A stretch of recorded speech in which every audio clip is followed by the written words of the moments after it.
As the civil war raged in Syria, Kayla Mueller headed toward the suffering to see how she could help. When the aid worker was taken hostage in 2013, she'd been visiting a hospital in Aleppo, Syria.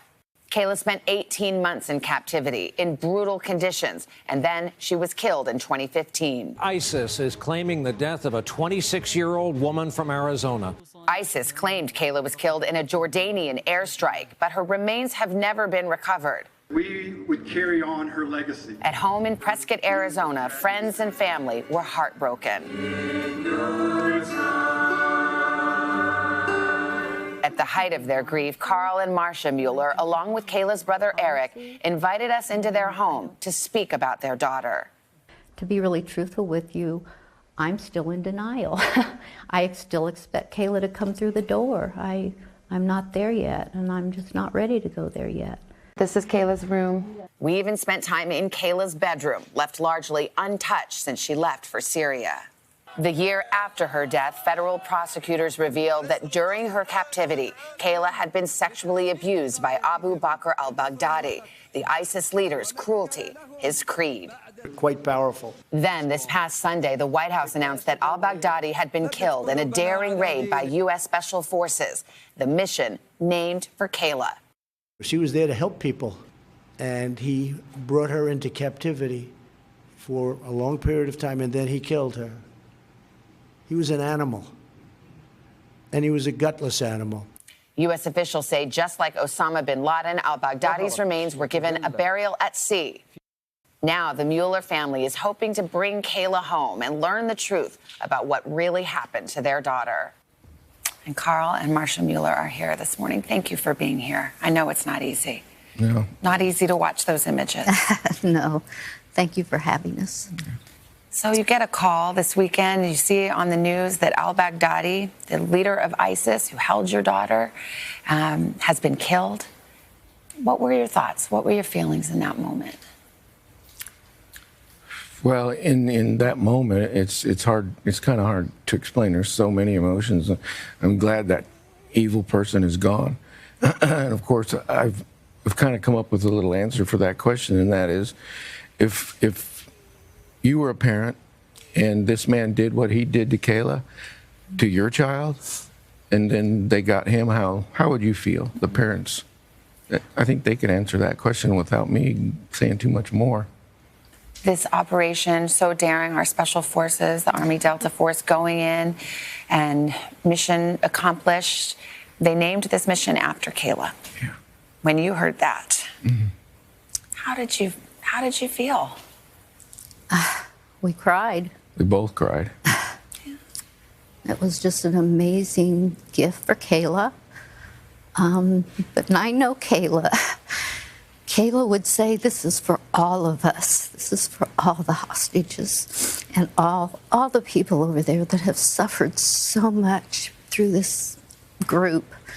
So Kayla would want it to be for everyone, all the people that she was with, the Yazidi girls, the Syrians that have suffered so much, people that are still missing that we want home. That's what Kayla would say. The president called you. Carl, I know you spoke to him for a good long time.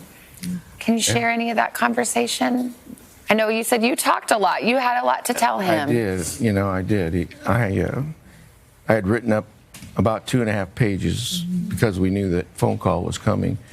And we still have many questions over the 5.5 years. And of course, after he cordially gave his condolences and whatnot and told us what he knew about Kayla a little bit, I said, Mr. President, we have some questions. And he said, what are your questions? And I asked him a few questions, and there was a pause, and he said, do you have any more? I said, yes, sir, I do. And we continued to ask those questions. And he spent, I think it was 14 minutes with us on the phone. Yeah. Well, 18 from the time you get the operator to get through and everything. But it was a great conversation. I was able to tell him our 1% chance that Kayla is still alive and why we feel that 1% chance is there. And he said, I hadn't heard that. I'll look into that Monday. Well, let's talk about that, because you have truly been on a mission that has taken you across the world to find what happened to Kayla, to find her remains. But as Carl just mentioned, Marsha, you do hold that hope. Why is that? Because, of course, ISIS has claimed that she's killed. Pictures were sent. The U.S. government believed that she was killed. What is giving you hope right now? You know, 99% of that is my hope is Kayla truly is with her Lord and Savior. I know God was with Kayla every step of the way. I could tell that from her letters. He's been with us.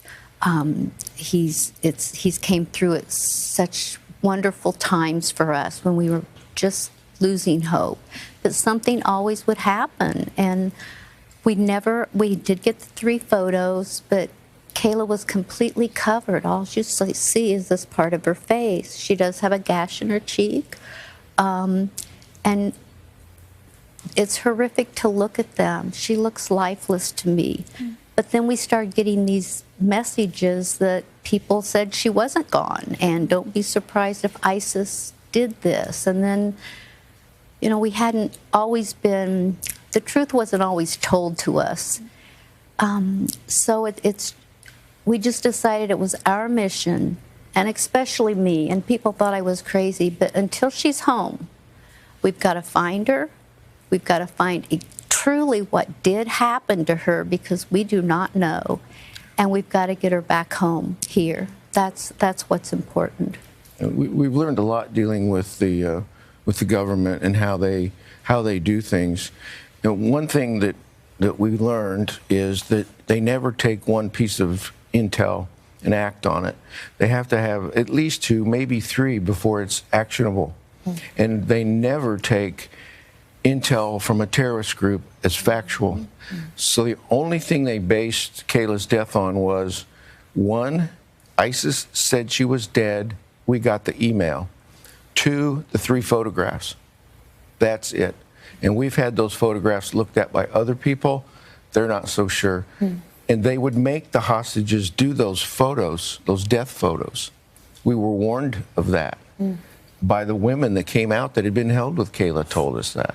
So one way or another, as you said, even if it's just a flicker of hope, at a minimum, you hope to bring her remains home and find out what happened, how it ended, if it did, for Kayla. Yeah. And we have a wonderful group of friends and truly intel people that are not in the government, but either have been or really know what they're doing. And once they got involved, we are starting to find these certain leads and these facts that no one knew until, and it's Ali Soufan. He speaks, you know, he can speak Arabic. Ali Soufan's a former FBI official. Yes. Who was involved in 9/11, among other things. Yes. I want to focus, we only have a few moments left, and I want to focus on Kayla. Okay. I met you, I guess, 4 years ago now, and I went back and reread some of Kayla's letters from prison, and I was so struck. She wrote, "By God and by your prayers, I have felt tenderly cradled in free fall. I have been shown in darkness light and have learned that even in prison, one can be free. I have come to see that there is good in every situation. Sometimes we just have to look for it." Yes. What do you want people to remember about Kayla? I want people to see the light in Kayla in such utter darkness, how she just said there is always light. And I also want people to see that she even told people that as far as where she was, maybe she was supposed to be there. This was where she was supposed to be all along. And that, you know, she always wanted to help. Suffering was where she found God. She saw it, and she's found God in looking into people's eyes and seeing their suffering. And it gave her joy. She just looked at people differently. People are precious to Kayla. Carl, do you feel like there's been some measure of justice with the death of Baghdadi? Yes, to get him. I mean, it's not secondhand what happened to Kayla. He did those things.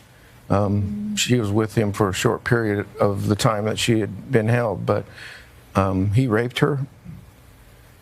Many times she was held in a house where they would tell her to get ready, he's coming. And the last thing I'll finish up with one of the Yazidi girls that escaped that were held with Kayla. They said when she would come back from that, she would go to her bed and just get under the covers and cry. But yet she stood up for those girls too. She all along, no matter who we talked with, they said Kayla would help them. She would protect them. She would give them hope. And I think she truly was hoping she would come home. I know she was. Well, Carl and Marsha, your loss is just beyond words. And your daughter was so lovely and extraordinary. Thank you for being here, for helping us remember. And we wish you just the best of luck as you continue this path. Thank you. Kayla should be here, and we're going to find her. I'd just like to thank those brave soldiers and everyone that was involved in that raid, and compliment the president on a successful mission. There's only 2 guys hurt, and one of the K-9 units was hurt. Amazing. Amazing. Great job. Thank you. Thank you very much. And we'll be back right after this.